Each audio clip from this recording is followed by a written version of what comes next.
Olá, boa noite. Estamos aqui agora para nossa leitura de Gênesis, capítulo 26. Ontem eu acabei não colocando o nosso vídeo aqui, o link do vídeo aqui, porque eu preferi ler online mesmo. Quando tem um compromisso ou quando tem alguma coisa que é previamente avisada a mim, por exemplo, eu deixo já gravado, porque eu gravo dias antes, tudo mais. Ontem foi algo que foi atípico. Foi algo muito de surpresa que eu realmente não estava esperando. Então, eu não consegui nem parar para gravar. E daí, quando eu cheguei em casa, já estava bem tarde. Falei, bom, então amanhã a gente lê o 26, tá tudo bem. Tá bom? Então, vamos iniciar já a fazer uma oração aqui e ler o capítulo 26. Senhor Jesus Cristo, nosso amado, meu Deus, obrigada por essa união, obrigada por esse momento que o Senhor nos reúne. Nós sabemos que é o seu Espírito Santo nos colocando aqui, sabemos que é o Senhor colocando um horário espiritual para a gente estarmos unidos aqui. Então, nesse compromisso que o Senhor marcou, nesse agendamento espiritual para nós, eu peço para que o Senhor me use como canal, use a todos nós como canal nessa leitura. Peço para que o Senhor abençoe a vida de cada pessoa que está assistindo essa live agora, que a alma esteja alimentada pela sua palavra, seja alimentada pela sua palavra. Cada passo que a gente der, Senhor, seja sempre para honrar e glorificar o Teu nome. Hoje vamos ler mais um capítulo da Bíblia, então eu peço para que o Senhor possa revelar a nós sempre a verdade daquilo que o Senhor deixou escrito para todos nós, por um propósito, com um propósito. Então que estejamos sempre andando nos Teus propósitos, Deus, e que não nos afastemos de Ti. E que se algo acontecer, se a gente se afastar por conta da vida, por conta das coisas, que nós possamos saber que o Senhor é aquele que nos busca de volta, aquele que nos pega de volta, aquele que nos estende a mão de volta e e a gente volta ao teu encontro. Eu peço que nessa união, nesse momento, todas as pessoas que estiverem alimentando o espírito delas com o pão da vida, que é a sua palavra, o Senhor possa dar força, o Senhor possa dar o alimento, o Senhor possa dar certeza daquilo que sabemos, que o Senhor é eterno, que o Senhor vive em nós, habita em nós e que nunca nos abandonará, nunca nos deixará.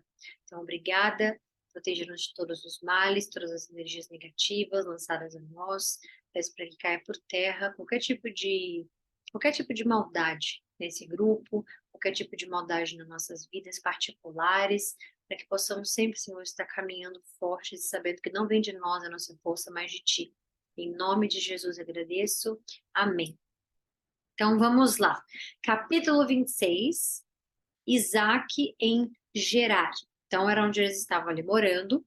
E sabemos que Abraão já morreu, né? Morreu no capítulo 25. Então agora vai começar a vida do outro patriarca, que vem Isaac, né? E aí vamos ver como é que vai desenrolar aqui a vida de Isaac. Nós sabemos já um pouquinho da história de Isaac, né? Mas que é uma história muito bonita, uma história de fé do pai dele para com ele. E sabemos que Deus, ele é muito presente na vida de Isaac. Sabemos que Deus foi muito presente na vida de Abraão. Sabemos que Abraão e Deus têm uma aliança forte, que ela é invencível, que ela foi infalível, que é Cristo, que é uma, como é que fala? É uma aliança, né? Da comunhão de Deus com Abraão, da comunhão da fé dele. Sabemos que é esse pacto, né? Essa aliança que é eterna.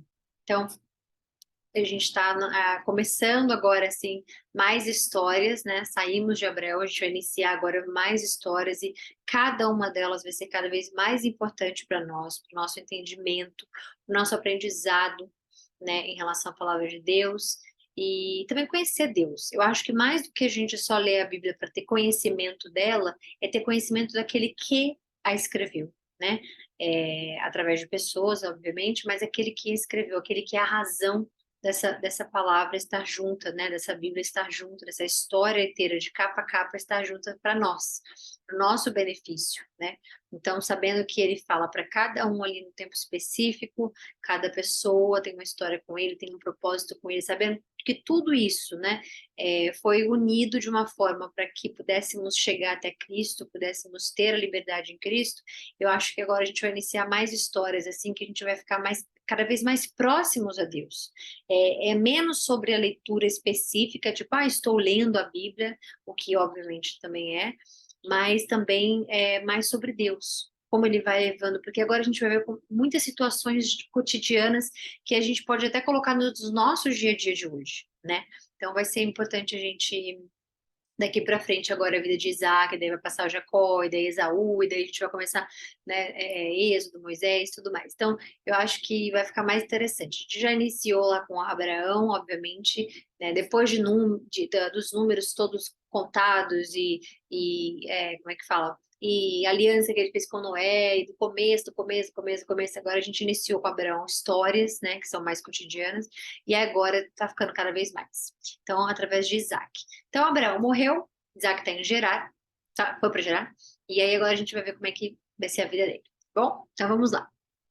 Houve fome naquela terra. Lembra que já tinha havido fome uma vez que eles foram para o Egito, que Abraão foi para o Egito, em que ele disse que a esposa dele, Sara, era irmã dele e tudo mais, porque ela era muito bonita, né?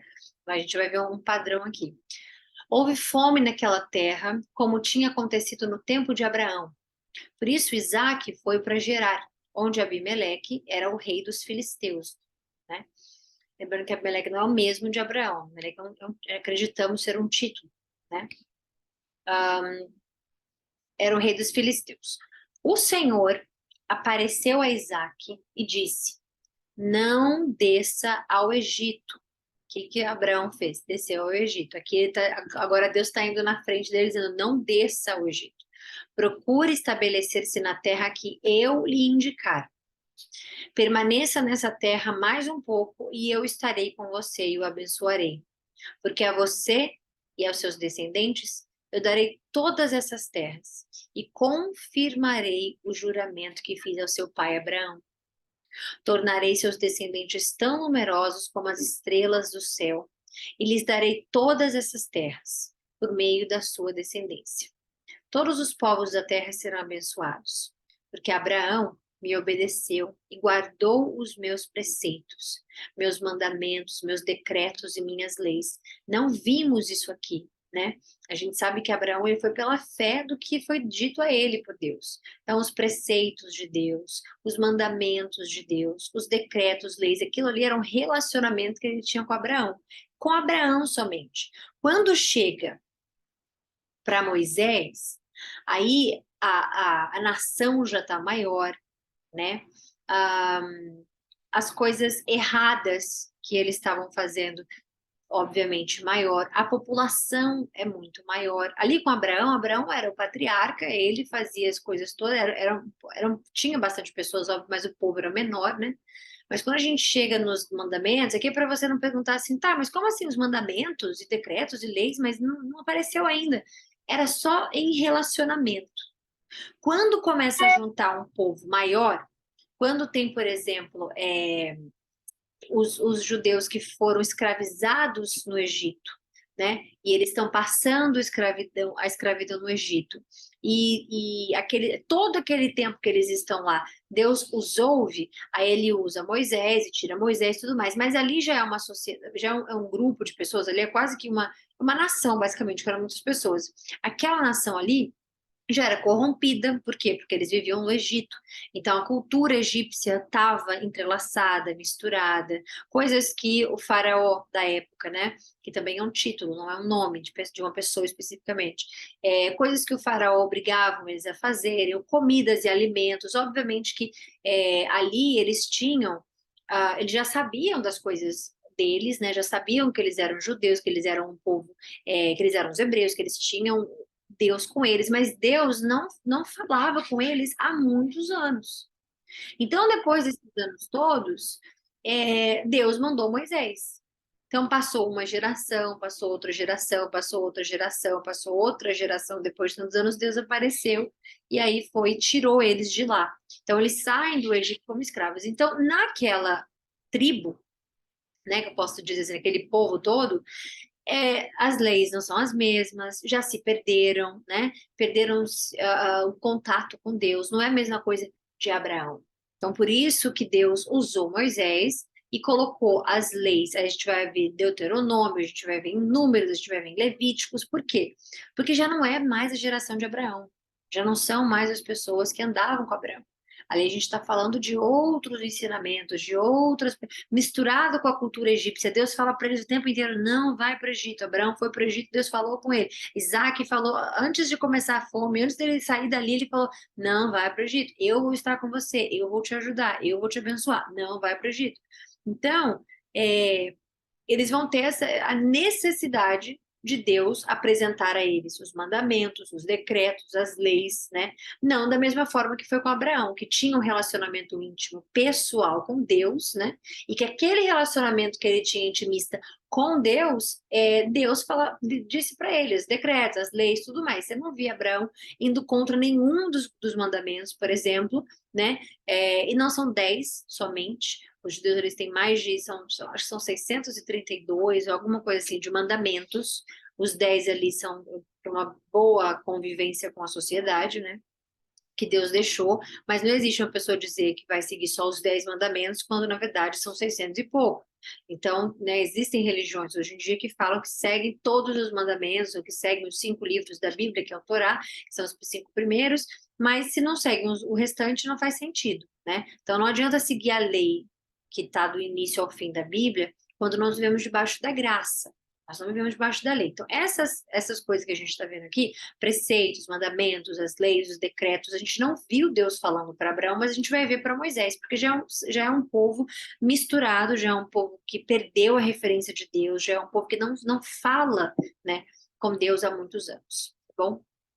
Então, vamos lá. Meus mandamentos, meus decretos e minhas leis. Assim, Isaac ficou em Gerar. Quando os homens do lugar lhe perguntaram sobre a sua mulher, ele lhe disse: ela é minha irmã.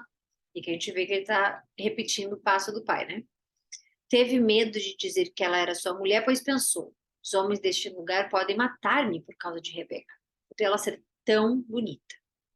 Isaac estava em Gerar, já fazia muito tempo. E certo dia Abimeleque, rei dos filisteus, estava olhando do alto de uma janela quando viu Isaac acariciando Rebeca, sua mulher. Então Abimeleque chamou Isaac e lhe disse: na verdade, ela é a tua mulher. Por que me disseste que ela é tua irmã? E Isaac respondeu: porque pensei que eu poderia ser morto por causa dela. Então disse Abimeleque: tens ideia do que fizeste? Qualquer homem bem poderia ter te deitado com a tua mulher e teria trazido culpa sobre nós. E Abimeleque então ordenou a todo o povo: quem tocar neste homem ou nesta mulher, certamente morrerá. Isaac formou lavoura naquela terra e no mesmo ano colheu a 100 por um, porque o Senhor o abençoou. O homem enriqueceu e a sua riqueza continuou a aumentar, até que ele ficou riquíssimo. Isaac era muito rico, assim como Abraão também. Possuía tantos rebanhos e servos que os filisteus o invejavam. Estes taparam todos os povos que os servos de Abraão, pai de Isaque, tinham cavado na sua época, enchendo-os de terra. Então Abimeleque pediu a Isaque: saia de nossa terra, pois já és poderoso demais para nós. Então Isaque mudou-se de lá, acampou no vale de Gerar e ali se estabeleceu.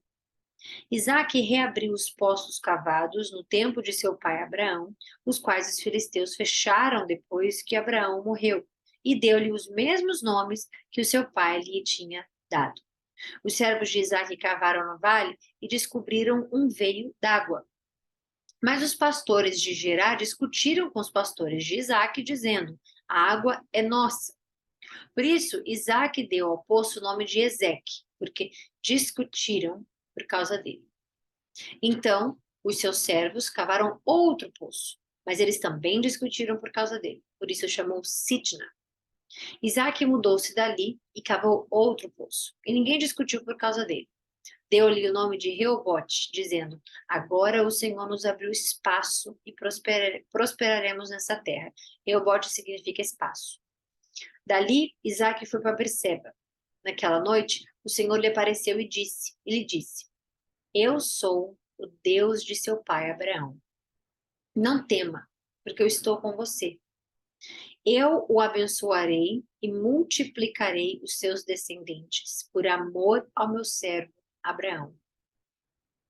Então é lindo de ver assim a relação que Deus tinha com Abraão, né? A forma com que ele cumpria sua palavra, óbvio, ele cumpre com todos eles, mas como que era com Abraão, porque era um relacionamento baseado na fé, era um relacionamento baseado no amor que Abraão tinha a Deus e a Deus a Abraão. Então a gente vê isso e a gente vai ver isso até o final da Bíblia, porque Abraão, ele não é toda hora citado, mas ele é uma figura muito importante no Novo Testamento, ele aparece e a gente vai ler quando a gente estiver mais para lá. Então, quando ele fala não tema, né, é algo engraçado, porque esse termo não tenha medo aparece 365 vezes na Bíblia, 365 vezes. É como se Deus tivesse deixado para nós um dia todo dia, em 365 dias, um ano inteiro, ele dizendo: não tema, não tenha medo, não tenha medo, não tenha medo. Então, nós temos situações na vida em que a gente tem medo, que a gente sente, né? Será que isso vai dar certo? Será que isso aqui? Será que aquilo? A gente sente medo, a gente sente que a gente está se afastando de Deus, ou a gente sente um pouco, né? E Deus fala 365 vezes na Bíblia, um para cada dia, né? Não tenha medo, não tenha medo. Aqui ele já tinha falado com a Isaac lá em cima, né? Mas aqui ele apareceu de novo porque provavelmente Isaac estava lá cavando poços e aí vai para um lugar, vai para outro, pode ter ficado com medo, pode ter. Então Deus apareceu, porque Deus aparecer assim era algo que era pontual, né? Deus não estava para lá e para cá andando como ele fazia com Adão e Eva, por exemplo. Então ele apareceu para reafirmar ele, olha, pelo amor que eu tenho ao seu pai, eu multiplicarei seus descendentes, você não vai morrer, porque você vai ter mais descendentes, eu estarei com você, não tenha medo, né? E isso por si só já é o suficiente para qualquer pessoa. Se você imaginar que toda vez que você tiver medo, Deus está sussurrando no seu coração, sussurrando no seu ouvido, não tema, porque eu estou com você, com certeza vai vir uma força de algum lugar, com certeza você não vai se sentir sozinho, você não vai se sentir sozinha, você vai se sentir amparado, você vai sentir a presença dele, porque é uma troca, né? O relacionamento com Deus é uma troca. Isaac construiu neste lugar um altar e invocou o nome do Senhor. Ali ele armou acampamento e os seus servos cavaram outro poço. Então você vê, construir um altar para Deus é uma demonstração de que, assim, eu preciso dele. Eu preciso de um lugar onde eu vou ali fazer, né, minhas orações, ofertas, tudo mais, e eu preciso, porque eu não vou sozinho. Então, Isaac poderia não ter construído nenhum altar e esperado Deus aparecer a hora que ele quisesse, ele continuar ali, tá tudo certo, ter acreditado no que Deus falou, que ele, pelo amor a Abraão, ele vai proteger ele, vai não sei o quê, mas não. Então, que passa de um para um, de um para um, né? E esse amor por Deus, assim, era muito bonito de ver na família de Abraão, no começo, né, da família de Abraão, depois a gente vai ver mais para frente também, mas ele chegou lá e já construiu esse altar, porque era necessário se colocar presente, disponível para Deus ali, né? E os seus servos cavaram outro poço. Por aquele tempo, veio a ele Abimeleque de Gerar. Como a gente falou aqui, Abimeleque é um título. Então, esse Abimeleque de Gerar, com Alzate, seu conselheiro pessoal, e ficou comandante dos seus exércitos. Isaac lhe perguntou: por que vocês vieram me ver, uma vez que foram hostis e me mandaram embora? E eles responderam: vimos claramente que o Senhor está contigo e por isso dissemos: façamos um juramento entre nós. Queremos firmar um acordo contigo. Tu não nos farás mal, assim como nada te fizemos, mas sempre te tratamos bem e te pedimos em paz, despedimos em paz. Agora sabemos que o Senhor te tem abençoado. Então Isaac ofereceu-lhes um banquete e eles comeram e beberam. Então a paz foi selada naquele momento ali. Na manhã seguinte, os dois fizeram o juramento. E depois Isaac os despediu e partiram em paz. Então houve paz.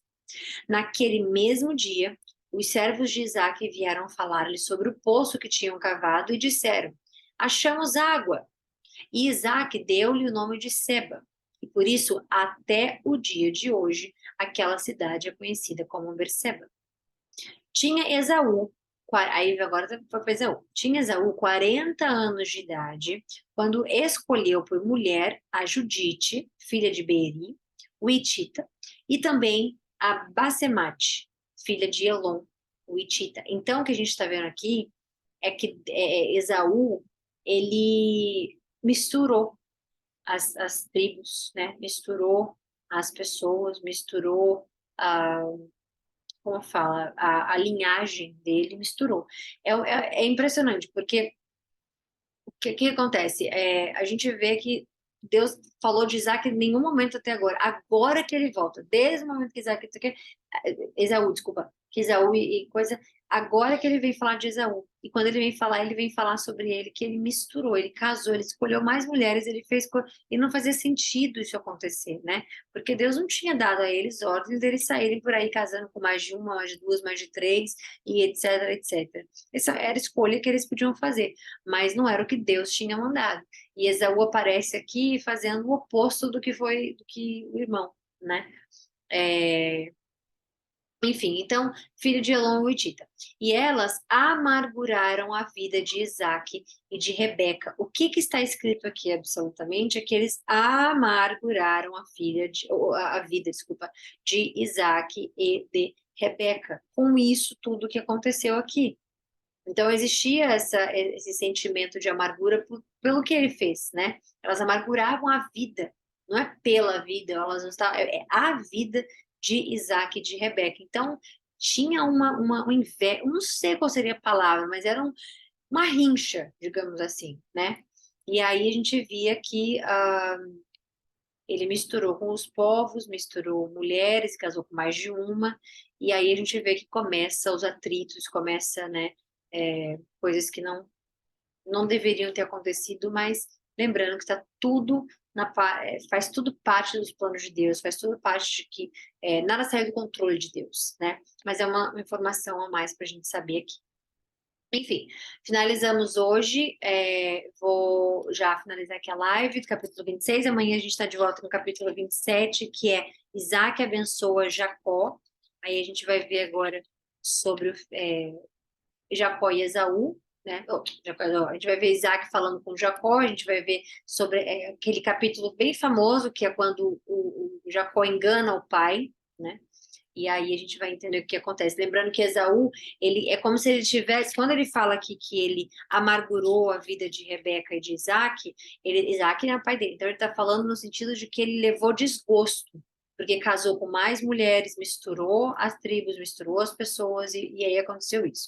E aí agora vem Jacó e Esaú, os dois irmãos, e a gente vai ver o que vai acontecer no capítulo de amanhã, se Deus quiser, tá bom? Então, um beijo para quem estiver aqui online. Beijo, Dani, beijo, Vi, beijo a todos vocês. Até amanhã, se Deus quiser. E bom restinho de noite para vocês. Beijo.